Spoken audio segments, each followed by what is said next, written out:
kubabanye natwe masengesho kuva umunsi wa mbere kugeza ku munsi bira gatanu umugisha mwami abana bawe abakozi bawe bahagurutse gushaka mu maso hawe muri iyi minsi ya nyuma kugira ngo mwami dusoze ijambo ryawe ritubwira ko ubwo tuzabona iri isi igaragaramo ibimenyetso by'igihe cyo kugaruka kwawe. Isi iri mu bibazo bikomeye cyane ngo tuzamenye ko mwami uri ku rugi kandi ngo tube maso imitima yacu niremerwe n'ivutu no kwiganyira muri twariko by'ubugingo, ariko ngo tube maso dusenge iminsi yose kugira ngo tuzagira imbaraga zo guhagarara imbere y'umwana w'umuntu agaruka tudatsinzwe. Ibi bihe rero nibyo turimo, nibyo byahanuwe, amaso barabibona, amatwi arabyumva. Uduhe mwami kukanguka by'ukuri no kumenya ko gusenga ariko rufunguzo rwo kwinjira mu ntsinzi ndetse no kuragwa ibyasezeranywe. Turagushima rero mwami Yesu, umurimo w'umwuka wawe ukomeze koreka muri twe, ukomeze wubaka itorero ryawe, uzaryishyire rifite ubwiza, ridafite inenge. Mu izina rya Yesu Kristo, imigambi yawe Mana yacu isozwe muri isi, imigambi ya Satani itsindwe mu izina rya Yesu Kristo. Amen. Amen. Ari amagambo abiri tushaka gusorezaho ari mu ba Efeso igice cya mbere ku murongo wa 9 n'uwa 10, na Efeso ibice bitatu ku murongo wa 10 tugeze ku murongo wa 12. Itumenyesheje ubwiru bw'ibyo ishaka kubw'ineza y'ubushake bwayo ari byo yagambiriye kera, kugira ngo ibihe nibisohora ibone uko iteraniriza ibintu byose muri Kristo, ari ibiri mu ijuru cyangwa ibiri mu isi. Amen. Kugira ngo muri iki gihe abatware n'abafite ubushobozi bwo mu ijuru mu buryo bw'umwuka bamenyeshwe n'itorero ubwenge bw'Imana bw'uburyo bwinshi, nk'uko yabigambiriye kera kose muri Kristo Yesu umwami wacu. Muri we nimo duherwa ubushizi bw'amanga ngo twegere Imana dushize ubwoba, tubiheshejwe n'uko tumwizeye. Amen. Amen.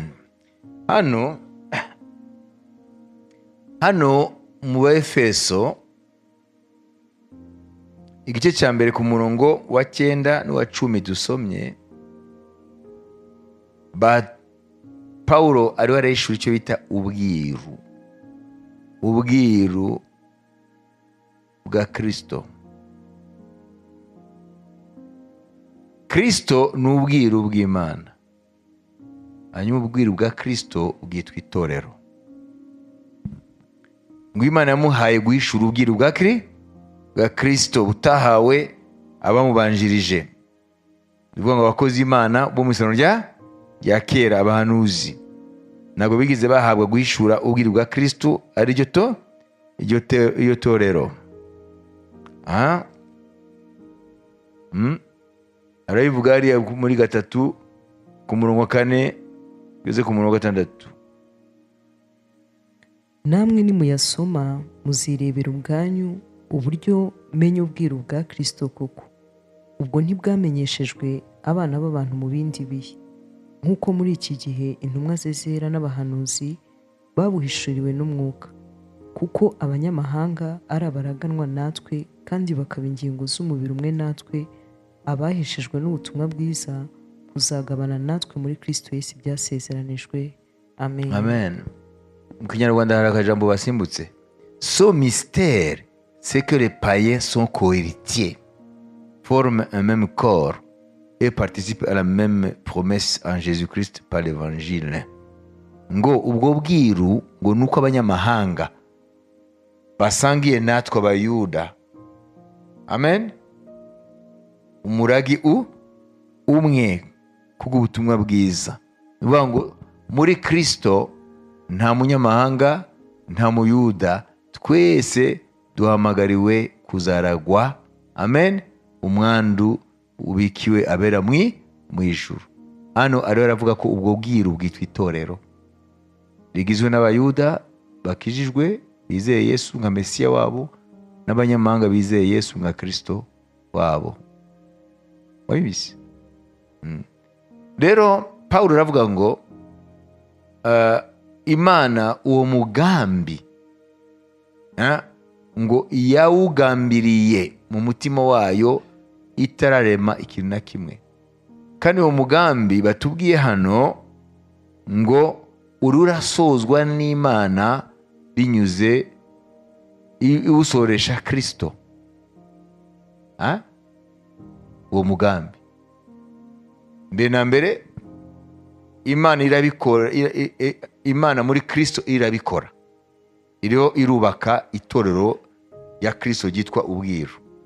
Uvuga ngo itorero ni ubwiru, ntabwo rizwi n'abantu bose, niyo mpamvu bagita idini, bagita ibiki, ni ubwiru. Ubwiru ni ikintu kitazwi na bose kiretse abahawe kukimenya.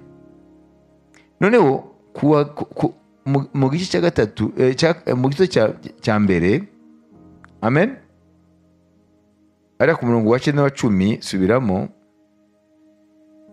itumenyesheje ubwiru bw'ibyo ishaka kubw'ineza y'ubushake bwayo, ari byo yagambiriye kera, kugira ngo ibihe nibisohora ibone uko iteraniriza ibintu byose muri Kristo, ari biri mu ijuru cyangwa ibiri mu isi.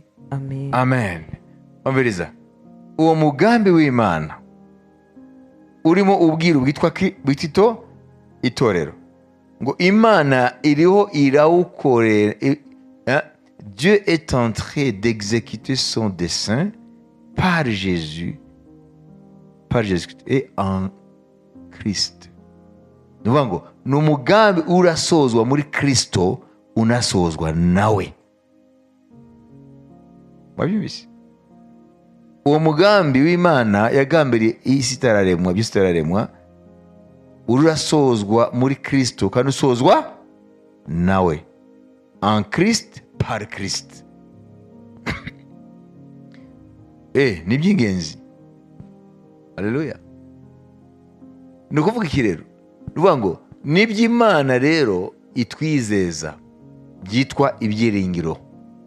Ibyiringiro by'Imana iduha kwizera.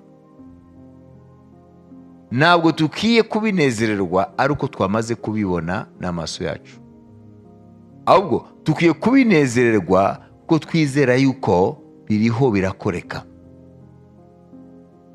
kuko byose biriho birakoreka muri Kristo kandi bikorwa nawe.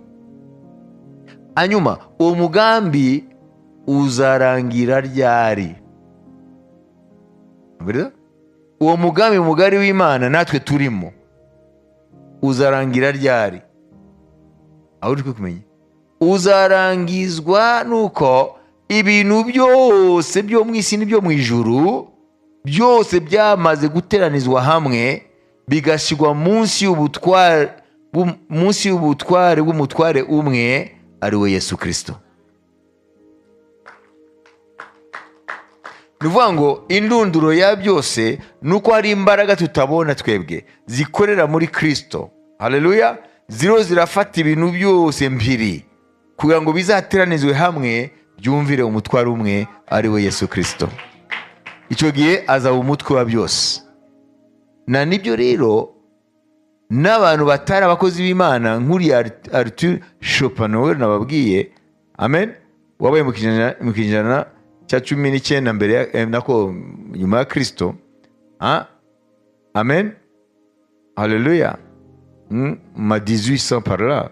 Nawe urumva ko burya abafilozofe baba bafite urundi rwego utabona, na niyo mpamvu hari igihe umucyo w'Imana usa nawo ubarasiye gato bakavumbura ibintu. Amen. Nibyo yavuze rero ko ibi tubona ngo hari izindi mbaraga zari zibihetse mbere ko biboneka, hanyuma igihe kigeze biraseruka. Iyo si revelation, na nibyo yanditse mu gitabo cye cyitwa Le Monde comme volonté et comme représentation. Aho niho bivuga ibyo. ni izi mbaraga rero ziyo zirakorera muri Kristo kugira ngo ibintu byose bizafatwe mbere, bizashirwe munsi y'umutwaro umwe ari we Kristo, ari byo mu isi ari byo mu ijuru, iboneka n'ibitaboneka byose. Ubu ndiyo ndavuga rero izo mbaraga ziyo zirakora, kandi ngo ziriyo zakora for your good, kubw'ineza yawe.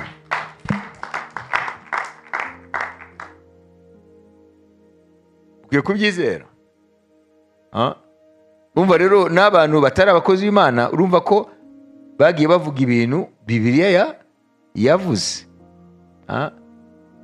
Icyo gitabo Arthur Schopenhauer abivugamo cyanditse muri 1818. Nikuvuga ryari 1818, 1818. Mu Cyongereza cyitwa The World as Will and Representation. The world, this world as will and representation. Le monde comme volonté et comme représentation. Cyanditse mu 1818. Ninde yari ahari ngo atubwire ko yemeze? Wari uhari? Arthur Schopenhauer yavutse 1788, 1788, apfa mu 1860. Iki gitabo mvuze yacyanze muri 1818, 1818 niyo yanditse igitabo Le monde comme volonté et comme représentation. The world as will and representation. The world as will and representation.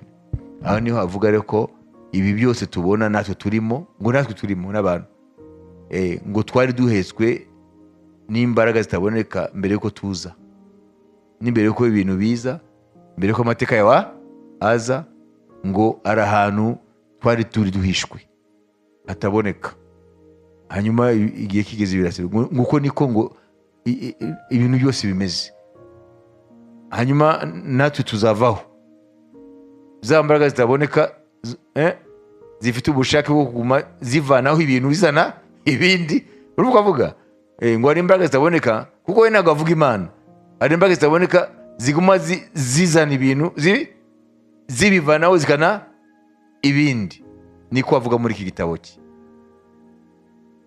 None Bibiliya yatubwiye ngo hari imbaraga zitaboneka ziriho zakorerwa muri Kristo, zikoreshwa nawe ngo zizane ibintu byose kuzateranizwa hamwe, ibyo mu ijuru n'ibyo mu isi, iboneka n'itaboneka, bishigwe munsi y'umutware umwe ari we Kristo. Ibyo rero ça sécurise. Amen. Ibyo rero birampumuriza. Haleluya. Birambwira rero ntabwo ari wowe ufite ibyanjye, nanjye mfite ibyawe. Amen. Twese umugani wa Arthur Schopenhauer, amen, twarateruwe tuvanywa tutabona, tubona turaho. Amateka yacu aratanga ibiki byose, ariko Bibiliya iravuga ngo Imana yatumenye kera byose bitarabaho, idutoranya kera, hanyuma tumaze kubaho iraduhamagara, isanga twaranduye, iradutsindishiriza, imaze kudutsinziriza itwambika ubwiza. Imana ihabwe icyubahiro. Haleluya. Erega nimba udafite kwizera, nta byiza by'Imana uzabona. Amen. Uzaba inkingi ya mbona bihita, bigahita bikajya kururiya, bigahita bikajya kururiya, nawe ukaguma wifumbata. Mumbaye wande kandi wari uwa Yesu. Amen. Bene data, tugiye kumenya ibi bintu byose bidushuka twiruka inyuma. Arthur Schopenhauer yatubwiye ngo biraza kuvanwaho, aho byaturutse turuka ibindi, kuko ntabwo ari uwa mbere ukandagira hano kuri ubutaka. Hari abandi bahakandagiye, baragiye, nawe uzagenda. Ariko rero mu ijambo ry'Imana batubwiye yuko Imana yaduteguriye twebwe aho dukwiye kwibera, aho rero twe kwibera tukibonera ineza ye. Amen. Muri Kristo niho batubwiye ko ariho ubuturo bwacu buri, aho hantu turi securize, imeze nka bunker, nabyumva imeze nk'ahantu tugoswe turinzwe, aho umwanzi imyambiye itagera.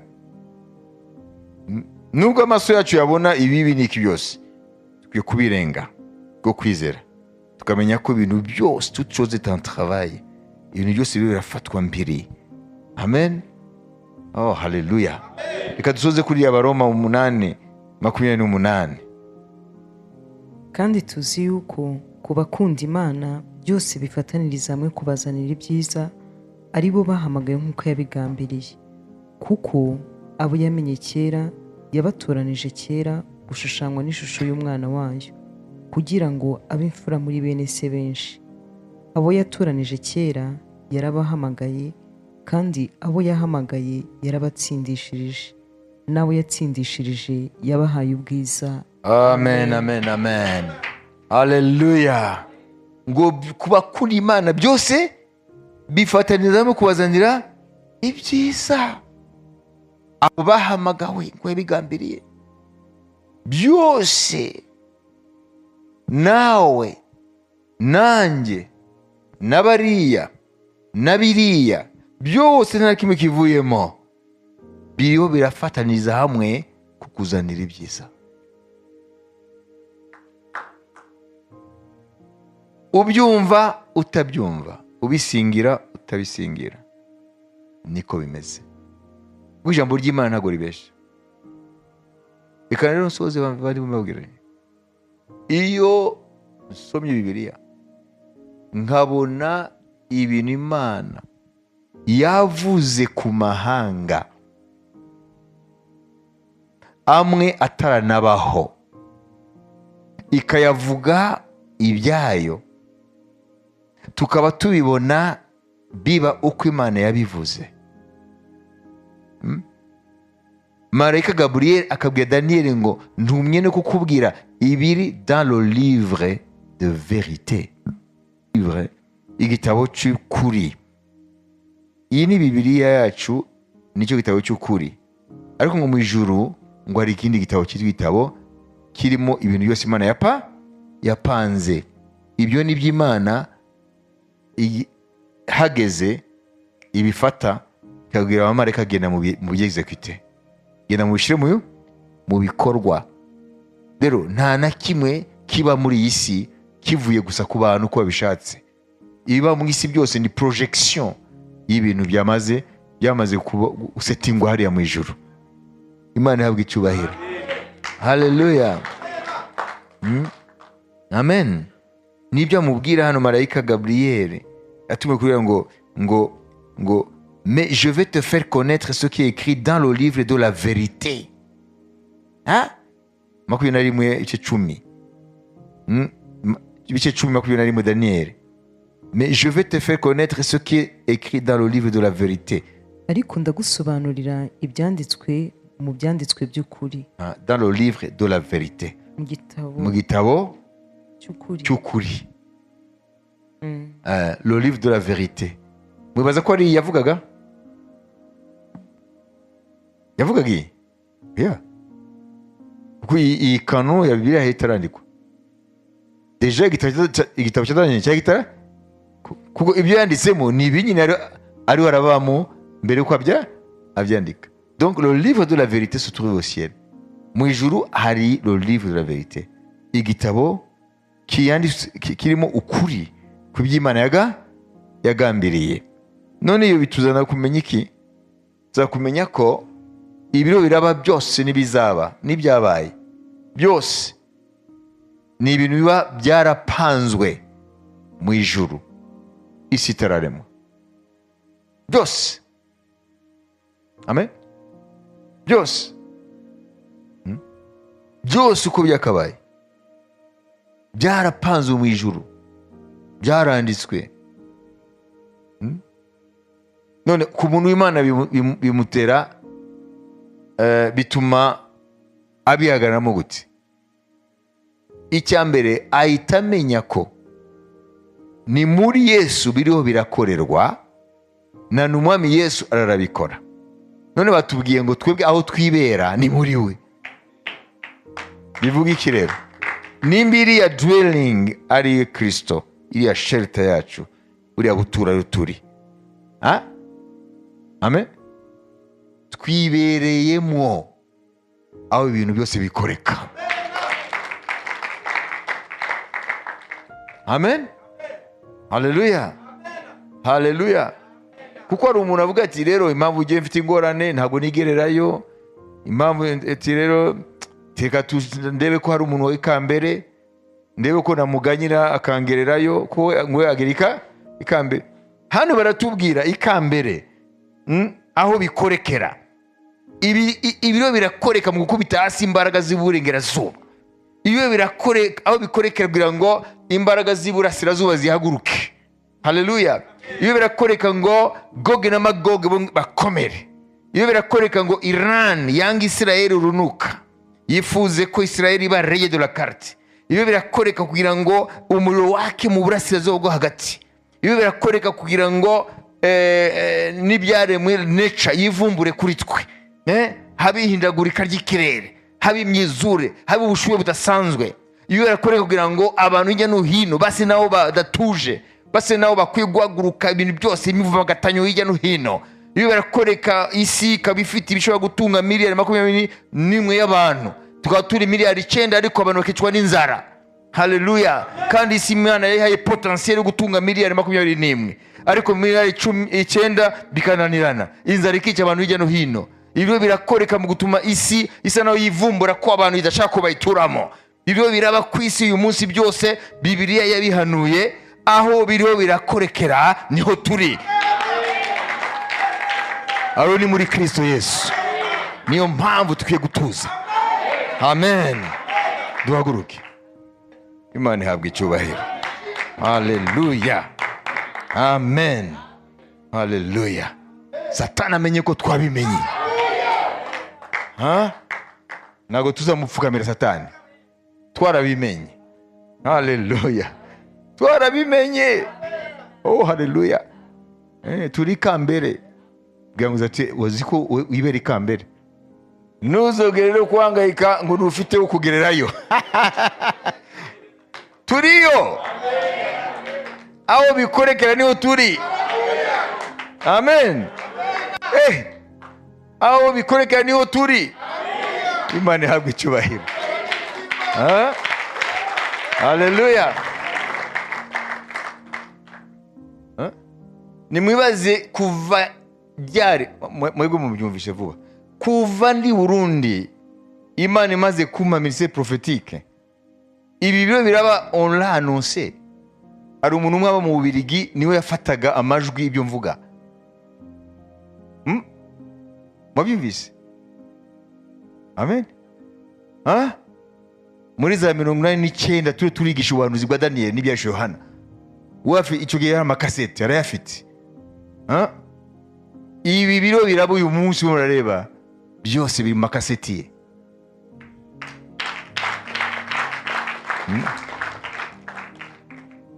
Uwo musore mu Bubiligi. None wowe wumva yuko iyamenye ibi byose bitarabaho niyo iyo ibyawe? Reka dusenge. We tuza. Amen. Data, turagushima iyi minsi 5 duhaye kugira ngo tube imbere yawe, kugira ngo tukomeze kwigishwa n'Umwuka Wera.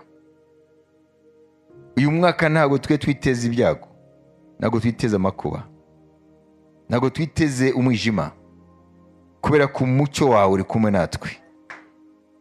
Turi muri wowe Kristo, kandi muri wowe n'imigambi y'Imana ikomezwa na niho isohozwa.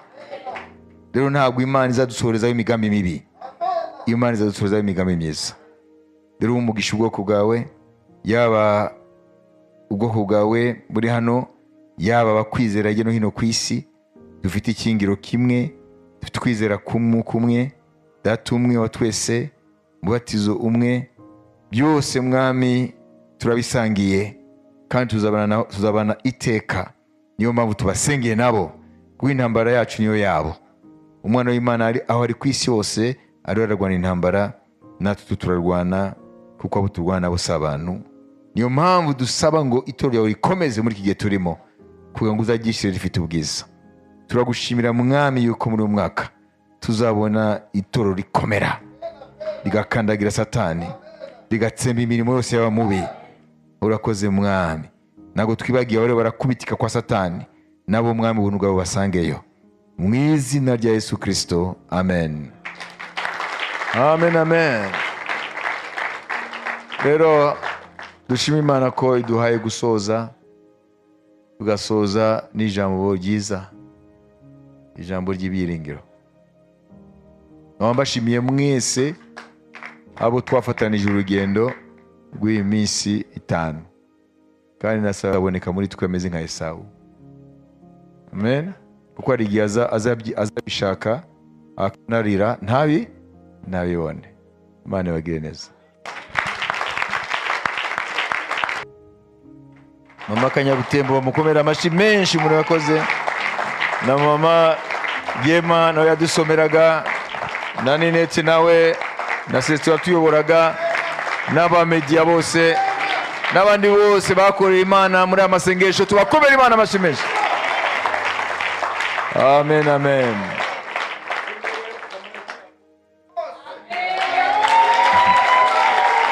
Amen, amen, amen. Amen, amen. Amen. Uwo mugisha ndawakiriye. Haleluya. Icyubahiro kibi cy'umwami w'abami Yesu Kristo. Haleluya. Amen. Ndabifurije ineza y'umwami. Yo wizera byose uyibone.